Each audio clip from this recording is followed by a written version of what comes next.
Genesis chapter 45. All right, so at the end of chapter 44 yesterday, Judah offered to swap places with Benjamin as prisoner on behalf of his father Jacob or Israel. And now we'll see Joseph's response. So verse 1.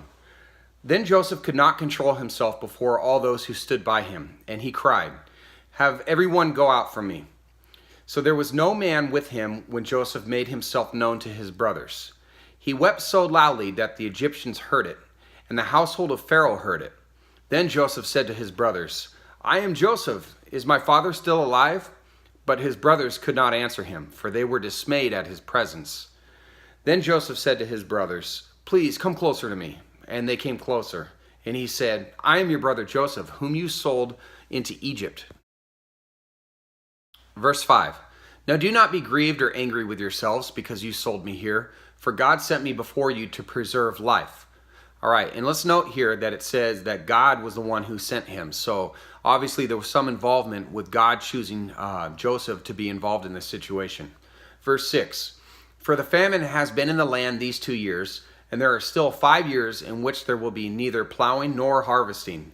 God sent me before you to preserve for you a remnant in the earth, and to keep you alive by a great deliverance. Now, therefore, it was not you who sent me here, but God.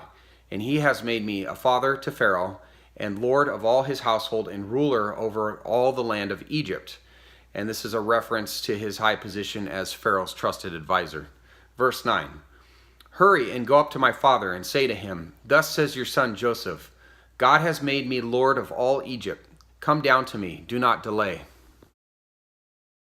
Verse 10. You shall live in the land of Goshen.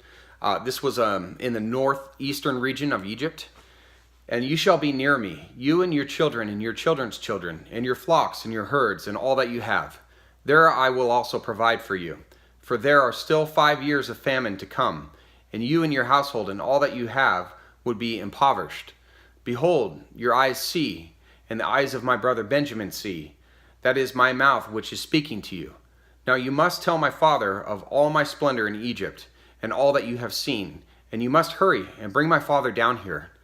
Then he fell on his brother Benjamin's neck and wept, and Benjamin wept on his neck.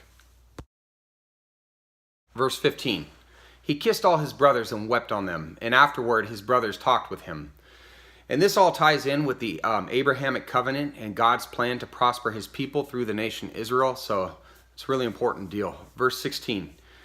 Now when the news was heard in Pharaoh's house that Joseph's brothers had come, it pleased Pharaoh and his servants.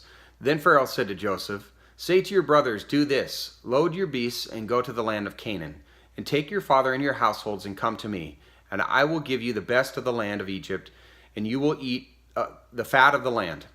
Now you are ordered, do this, take wagons from the land of Egypt for your little ones and for your wives, and bring your father and come. Do not concern yourselves with your goods, for the best of all the land of Egypt is yours."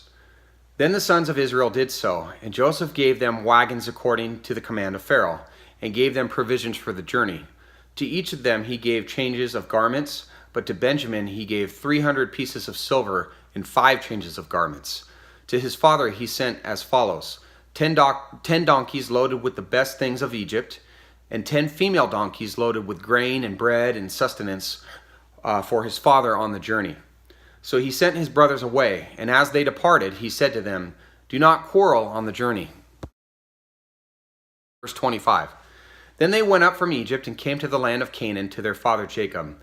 They told him, saying, "Joseph is still alive, and indeed he is ruler over all the land of Egypt." But he was stunned, for he did not believe them. When they told him all the words of Joseph that he had spoken to them, and when he saw the wagons that Joseph had sent to carry him, the spirit of their father Jacob revived. Then Israel said, "It is enough. My son Joseph is still alive. I will go and see him before I die." So this was a good day in the life of Israel. So, okay, let's join me tomorrow for another good day. And God bless you. Take care.